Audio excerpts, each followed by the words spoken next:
now we will study about the primary structure of protein. It is backbone of the protein. Primary structure को बोला जाता है कि ये जो होता है ये बैकबोन ऑफ द प्रोटीन, किसी भी प्रोटीन का बैकबोन जो होगा वो है primary structure. It is the linear sequence of amino acid present in the protein. Primary structure में क्या होता है कि ये लीनियर सीक्वेंस एमिनो एसिड का क्या होगा, लीनियर सीक्वेंस होगा प्रोटीन में. प्राइमरी स्ट्रक्चर के केस में अगर देखा जाए तो if the primary structure of a protein is known, we know the following. Actually जब हम प्रोटीन का स्टडी करते हैं, जब उसके प्राइमरी स्ट्रक्चर का हम स्टडी करते हैं, तो यदि प्राइमरी स्ट्रक्चर नोन, यदि प्राइमरी स्ट्रक्चर हमको पता है तो हम ये पता कर सकते हैं कि total number of amino acid. क्योंकि हमने यहाँ पर बात किया कि linear sequence of amino acid, primary structure जो होता है लीनियर सीक्वेंस होता है एमिनो एसिड का. और प्रोटीन हम जब पढ़ रहे थे, डिफिनीशन जब पढ़ रहे थे, तो हम लोगों ने पढ़ा भी था कि क्या होता है पॉलीमर ऑफ एमिनो एसिड. तो पॉलीमर ऑफ एमिनो एसिड या chain of amino acid is called the protein.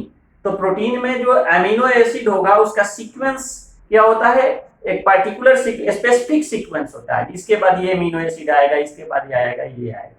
तो यदि हमको प्राइमरी स्ट्रक्चर अगर पता है प्रोटीन का, तो total number of amino acids कितना होगा ये हमें पता चल जाएगा. तो हम लोग पढ़ते भी हैं कि a protein contain a particular number of amino acids. किसी भी प्रोटीन में नंबर्स ऑफ एमिनो एसिड जो होगा वो पार्टिकुलर होता है. तो पहला ये हो गया कि total number of amino acid. इसमें सेकेंड पॉइंट आता है कि प्राइमरी स्ट्रक्चर के बारे में यदि हमको पता है तो N and C terminal amino acid, मतलब हम लोग पता कर सकते हैं कि प्रोटीन जो होगा उसका सी टर्मिनल कौन सा होगा और एन टर्मिनल कौन सा होगा. सी टर्मिनल और एन टर्मिनल का मतलब है कि जब कोई प्रोटीन का फॉर्मेशन होगा तो एमिनो एसिड आके जुड़ता है और एक चेन बनाता है, पॉलीमर बनाता है. एमिनो एसिड का जब हम स्ट्रक्चर देखे थे तो स्ट्रक्चर में हम लोगों ने देखा था कि उसमें क्या होता है, एक होता है कार्बोक्सिलिक एसिड और दूसरा क्या होता है एमिनो ग्रुप लगा रहता है. तो COH के कारण क्या था, एसिडिक प्रॉपर्टी प्रोवाइड करता था, और NH2 ग्रुप एमिनो ग्रुप के कारण क्या था, वो बेसिक प्रॉपर्टी प्रोवाइड करता था. तो जब एमिनो एसिड आकर प्राइमरी स्ट्रक्चर में जब एमिनो एसिड आकर ऐड होता है तो एक तरफ क्या होगा सी टर्मिनल और एक तरफ क्या होगा एन टर्मिनल. तो प्राइमरी स्ट्रक्चर में यदि हम लोग प्राइमरी स्ट्रक्चर अगर नोन है, पता है, तो हम पता कर सकते हैं कि प्रोटीन का एन टर्मिनल किधर है और सी टर्मिनल किधर है.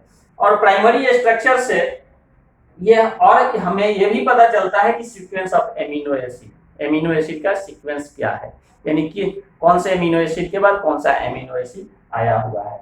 और टाइप्स और composition of amino acid, primary structure से हमें ये भी पता चलता है कि एमिनो एसिड का टाइप्स क्या है. टाइप्स मतलब हम पढ़ चुके हैं कि एसिडिक एमिनो एसिड है, कि बेसिक एमिनो एसिड है, कि एरोमेटिक है, कि अल्कोहलिक है, OH ग्रुप लगा हुआ है, या उसमें सल्फर कंटेनिंग एमिनो एसिड है. तो इससे टाइप्स भी हमें पता चल जाता है प्राइमरी स्ट्रक्चर से कि उस प्रोटीन का प्राइमरी स्ट्रक्चर से कि उसका टाइप्स क्या है. कंपोजिशन जैसे अभी हम लोगों ने पढ़ा था कि सिंपल प्रोटीन और क्या है कंजुगेटेड प्रोटीन. तो एमिनो एसिड का कंपोजिशन भी क्या है उससे हम लोग को ये पता चल जाता है प्राइमरी स्ट्रक्चर से. और ये प्राइमरी स्ट्रक्चर में ये क्या होता है, एक्चुअली जो एमिनो एसिड आके ऐड होता है उसमें जुड़ता है और एक चेन बनाता है, उसमें जो बॉन्ड बनता है वो बॉन्ड होता है कोवैलेंट बॉन्ड. तो यहाँ प्राइमरी स्ट्रक्चर में कोवैलेंट बॉन्ड होता है, और ये कोवैलेंट बॉन्ड जो होता है दो तरह का होगा. There are two types of covalent bond which is involve in the formation of primary structure of the protein. Primary structure of protein के फॉर्मेशन के लिए दो बॉन्ड होगा. पहला जो होता है वो है पेप्टाइड्स बॉन्ड और दूसरा जो है सल्फाइड बॉन्ड. ये दो तरह का बॉन्ड इसमें इन्वॉल्व रहेगा. अब पेप्टाइड बॉन्ड जो होता है it is formed between the COOH group and NH2 group. तो हम लोगों ने स्ट्रक्चर पढ़ा था इसका एमिनो एसिड का स्ट्रक्चर देखा था कि यहाँ पे COH होता था और ये NH2 और ये H और ये R, और इस R को हमने बोला था कि ये क्या होता है, वेरिएबल होता है, और इसी में क्या होता है, एक्स्ट्रा ये आ जाएगा तो एसिडिक हो जाएगा, ये एक्स्ट्रा यहाँ के जुड़ गया तो क्या हो गया, बेसिक हो जाएगा। तो अब है कि ये पेप्टाइड बॉन्ड होगा, तो पेप्टाइड बॉन्ड का फॉर्मेशन होता है, ये एमिनो एसिड आया, एक दूसरा एमिनो एसिड आएगा, तीसरा आएगा, चौथा, तो इसका ये, और इधर से एक एमिनो एसिड आया COOH, इसके बीच में क्या होता है, एक बॉन्ड बनता है, और बॉन्ड बनता है उसको क्या बोलते हैं, पेप्टाइड बॉन्ड। उसको लिखा हुआ है कि it is form between the COOH carboxylic group of the one amino acid and NH2 group of the adjacent amino acid. दो एमिनो एसिड आएगा, एक का एमिनो ग्रुप, दूसरा का कार्बोक्सिलिक ग्रुप, दोनों ग्रुप आपस में मिलता है तो पेप्टाइड बॉन्ड का फॉर्मेशन होता है, और डाइसल्फाइड बॉन्ड होता है, ये form between two sulphide groups of the cysteine residue. जहां पर प्रोटीन का ये स्ट्रक्चर का जहां फॉर्मेशन हो रहा है, प्राइमरी स्ट्रक्चर बन रहा है, तो ये सल्फाइड बॉन्ड जो होता है, ये दो सल्फाइड ग्रुप के बीच में, यहाँ पर कोई सल्फाइड ग्रुप आ रहा है तो यहाँ पर जो है ऐसे दो सल्फाइड ग्रुप के बीच में बॉन्ड बनेगा, इसको बोलते हैं सल्फाइड बॉन्ड। तो ये हमने देखा कि प्राइमरी स्ट्रक्चर में ये क्या होता है, कोवैलेंट बॉन्ड होगा, और दो तरह का बॉन्ड होता है, peptide bond and sulphide bond.